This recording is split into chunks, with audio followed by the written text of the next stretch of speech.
Si vous avez ne serait-ce qu'un tout petit peu peur et de respect pour vos données, regardez cette vidéo parce qu'elle vous explique comment avoir un meilleur mot de passe et pourquoi votre mot de passe est potentiellement cassable.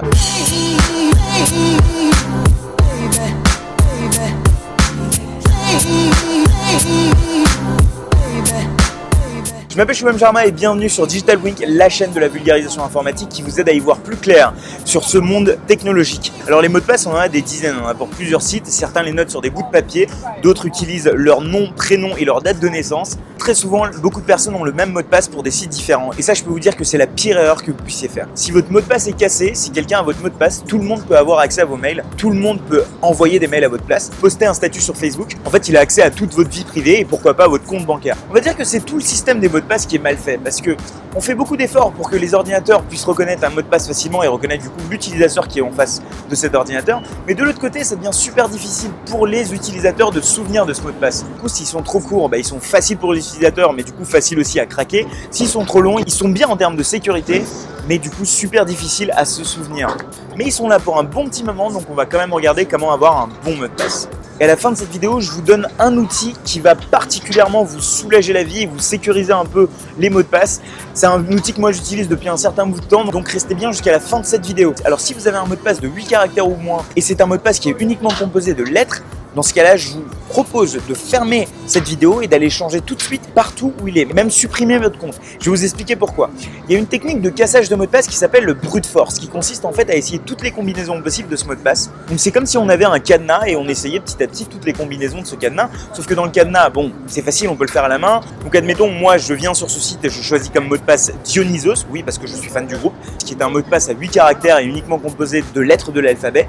Et bien, sans rentrer dans les détails de maths très précis, je peux vous dire qu'un ordinateur plutôt normal aujourd'hui qui se vend peut le casser en 6 heures. Alors un super ordinateur, c'est de l'ordre de quelques minutes. Pour ceux qui sont intéressés par ça, allez voir si vous voulez en description, je mets quelques liens qui vous expliquent un peu ces chiffres, donc n'hésitez pas à y faire un tour. Donc ça direct, il ne faut pas choisir un mot de passe qui a moins de 8 caractères. Bon, admettons, on en choisit un de 9 ou de 10 même. Donc c'est bien, mais le problème c'est que les machines sont de plus en plus rapides, donc déjà on a une barrière et du coup il faut être un peu plus intelligent lors du choix de ces mots de passe. Donc admettons, je choisis pas Dionysos comme mot de passe, mais tout simplement le petit chien, parce que voilà, j'aime bien les petits chiens.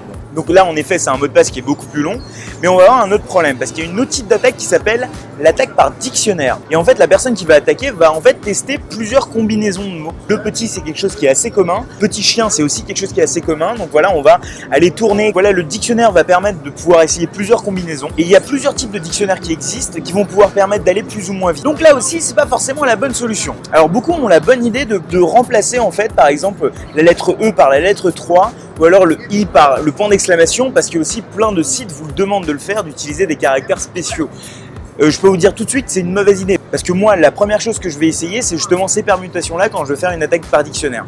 Donc c'est quelque chose de très connu. Ça a l'air d'être une bonne idée, mais c'est pas vraiment une bonne idée. En fait, la bonne solution est de prendre une suite de 4 mots qui sont assez longs, des mots qui n'ont pas forcément de rapport entre eux. Et si vous prenez en fait par exemple des mots trop communs ensemble, comme j'aime le café chaud, qui est une suite de 4 mots, mais ça a un sens. C'est une attaque par dictionnaire pourrait le découvrir. Du coup, en fait, il faut choisir des mots assez compliqués, comme par exemple, je sais pas, pignon par exemple. Moi, du coup, utilisez pas pignon, mais allez tout simplement sur Google et allez taper mots compliqués, mots rares en français. Il y en a plein. Donc, au lieu d'utiliser par exemple j'aime le café chaud, je pourrais utiliser le mot bois, cabernet, pignon et Brooklyn par exemple. Donc c'est des mots qui n'ont aucun rapport, c'est des mots qui sont assez faciles à écrire en fait, je peux assez bien les écrire sur un clavier sans forcément avoir des accents, des choses comme ça. Et si vous voulez vraiment faire chier la personne qui attaque, vous pouvez même mettre par exemple un petit arrobase, par exemple sur le K, remplacer le K par un arrobase, le K de Brooklyn. Donc là, on est arrivé sur un mot de passe qui est assez long, donc pas brute forçable.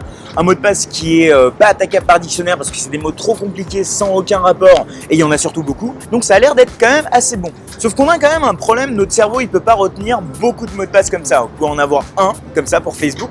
Mais qu'est-ce que vous faites par exemple pour Twitter ou pour votre mail? Vous n'allez pas rechoisir une suite de 4 mots parce que ça va être trop compliqué. Vous n'allez pas pouvoir vous en souvenir. Et si vous le notez sur un papier, c'est la plus grosse erreur à ne jamais faire. À un moment, vous allez perdre ce papier et puis l'oublier. Et quelqu'un pourrait tout simplement venir et utiliser ce papier pour aller regarder vos mots de passe. Et ne le notez pas non plus dans un bloc-notes ou quoi que ce soit de votre ordinateur, parce que si jamais votre ordinateur est perdu, la première chose qu'une personne qui va arriver sur l'ordinateur va faire, c'est essayer de rechercher les mots de passe. C'est comme un peu mettre le code de votre carte bleue dans votre portefeuille, ça n'a pas vraiment de sens. Et du coup, les gens ont tendance à utiliser ce même mot de passe, mais sur plusieurs sites. Et ça, c'est un gros problème parce que si jamais un site se fait pirater, le mot de passe va être découvert et la première chose que les gens font pour une combinaison login mot de passe, c'est qu'ils vont aller l'essayer sur plusieurs sites internet pour essayer de voir s'il fonctionne. Là, vous vous dites, mais qu'est-ce que je peux faire? Parce que vous êtes très certainement en train de vous dire, mais j'ai des centaines de sites sur lesquels j'ai mis le même mot de passe, comment je m'affranchis de tout ça? Et la solution et la réponse à ça, c'est en fait un gestionnaire de mots de passe. Ça va être en fait un coffre-fort de mots de passe qui va, lui, connaître tous les mots de passe sur tous les sites et vous allez devoir en retenir qu'un seul. Ce mot de passe-là, il faut absolument pas le perdre, il faut qu'il soit super robuste comme je vous l'ai décrit et il faut qu'il soit super long. Donc comme je vous l'ai décrit, une suite de 4 mots par exemple qui vont être super sécurisés et qui vont avoir aucun rapport entre eux. Ça peut être un bon mot de passe qui peut être utilisé comme mot de passe principal. Alors il faut savoir que des gestionnaires de mots de passe, il y en a plein qui existent. Personnellement, j'utilise maintenant Dashlane depuis 1 an. C'est un outil qui marche super bien, qui vous permet d'auto-remplir des champs, qui vous permet de générer des mots de passe extra longs, des mots de passe que vous ne devez de toute façon pas retenir parce qu'ils seront dans le coffre-fort. Vous aurez à retenir que le mot de passe principal en fait. Puis si un jour Facebook, on va dire, se fait pirater sa base de données et qu'un hacker les publie quelque part sur Internet, et tout le monde voudra utiliser la même combinaison login mot de passe quelque part sur d'autres sites, le gestionnaire de mot de passe pourra directement le changer et vous en rendez même pas compte. Alors je mettrai en complément de cette vidéo la vidéo de Point Sécu qui est une chaîne qui fait de la vulgarisation de sécurité informatique cette fois-ci et qui va un peu plus loin dans ce type de piratage de mots de passe et compagnie. Allez la voir, c'est vraiment super intéressant. Question du jour, est-ce que vous vous êtes déjà fait pirater un compte, que ce soit un compte Facebook, un compte mail, un compte WhatsApp, un compte Twitter, je sais pas. Dites-le moi en commentaire, ça me permet de voir si c'est le cas ou pas ou si je fais cette vidéo pour rien. En tout cas, n'hésitez pas à aimer cette vidéo si vous avez aimé ou appris quelque chose. Et si vous êtes tout nouveau ici, Digital Wing, c'est une chaîne qui fait de la vulgarisation informatique. Donc n'hésitez pas à souscrire pour avoir des notifications quand je ferai des nouvelles vidéos, c'est-à-dire chaque semaine. En tout cas, moi je vous souhaite une bonne nuit, une bonne soirée, une bonne journée, je sais pas. En tout cas, ce qui est sûr, c'est que ici, la qualité de la luminosité a été très variable. Donc je suis désolé pour cette qualité de vidéo. Et on se dit à la semaine prochaine.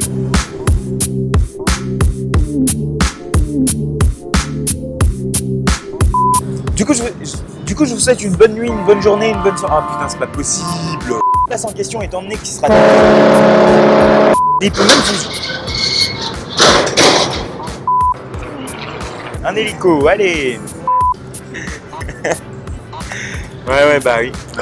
It's in French. You want to say hi? It's in French. Hi. Bonjour. La capture m'a boulé. Je sais pas ce que ça veut dire. Yeah, we'll try to cut it. Yeah. All right. I'll try to do this before the sun goes down. No, not for news, just a YouTube show. Ah, t'es mignon mon petit, mais entre temps j'ai pas fini ma vidéo là.